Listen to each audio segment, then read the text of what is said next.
Assalamualaikum warahmatullahi wabarakatuh. Good morning students.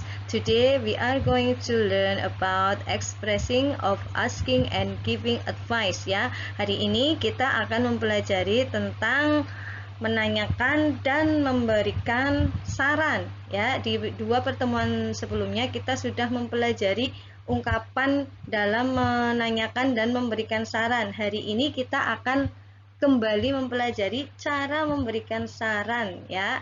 Oke, cara memberikan saran itu ada beberapa hal yang bisa kita lakukan ya. Yang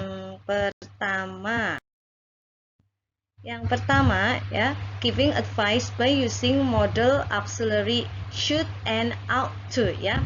Kita bisa memberikan saran dengan menggunakan model should dan ought to. Bagaimana cara penggunaan should dan ought to? Nah, dalam bahasa Indonesia, baik should maupun ought to sama-sama berarti harus, sebaiknya, atau seharusnya. Ya, hanya bedanya kalau should itu lebih bersifat subjektif, ya, sementara kalau ought to itu sifatnya objektif. Oke, ini untuk penggunaan should dan ought to itu sama-sama diikuti oleh verb one. You can see the example ya, kalian bisa lihat contohnya. The first one is you should stop smoking. Kamu sebaiknya berhenti merokok. You should leave her. Kamu sebaiknya meninggalkan dia. And then you ought to leave now. It's already late. Kamu sebaiknya pergi sekarang. Itu sudah terlambat. You ought to do more exercise. Kamu harus latihan lagi. Kemudian, kalau tadi bentuk positif dari should and ought to, sekarang itu penggunaan negatifnya dari should and ought to ya. Ya.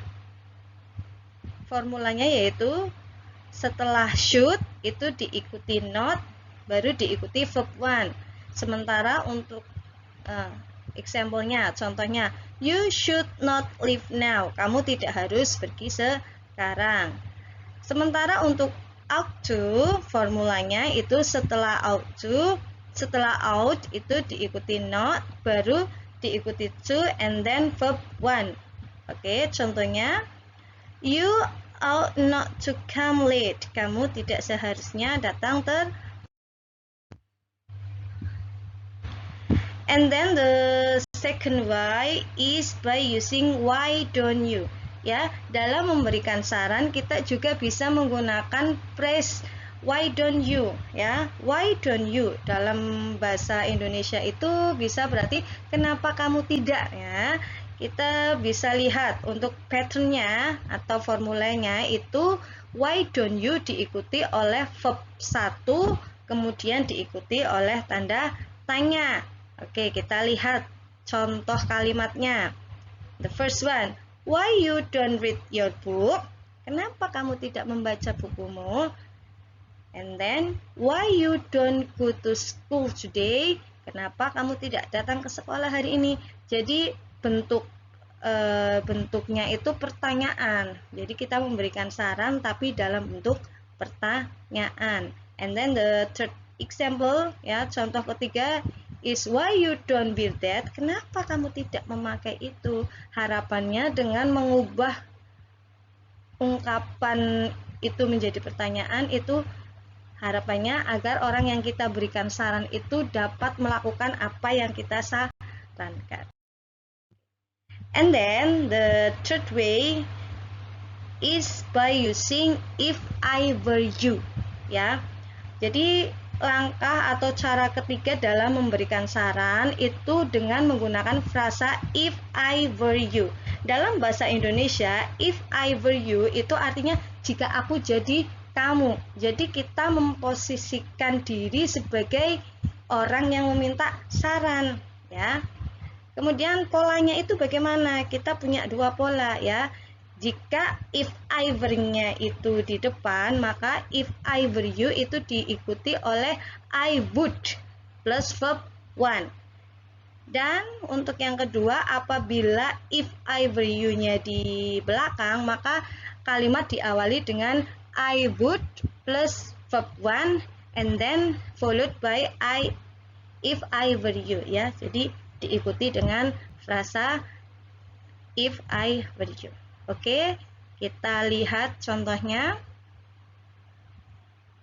Oke, and the first example, contoh yang pertama. If I were you, I would study harder, ya.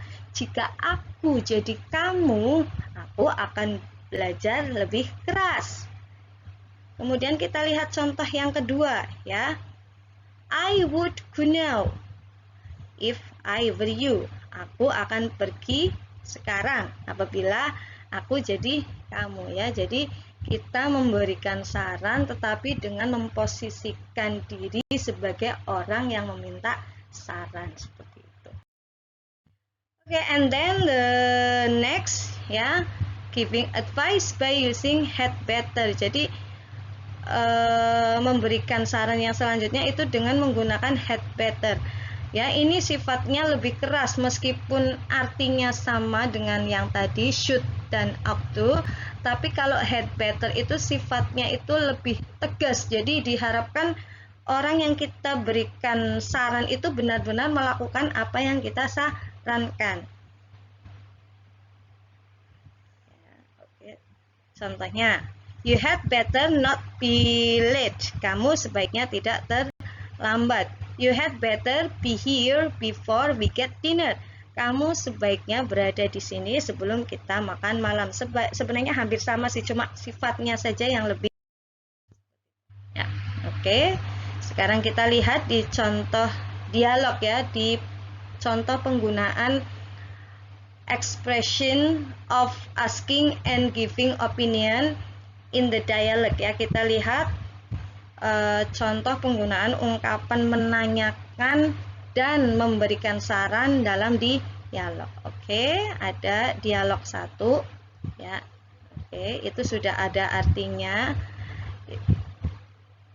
Tulisan yang bercetak tebal itu menandakan expression of asking and giving advice, ya.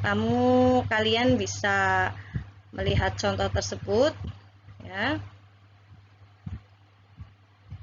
sehingga akan lebih mudah dalam memahami apa sih expression of asking and giving advice itu kan juga ada, ya, ada responnya juga, itu ada.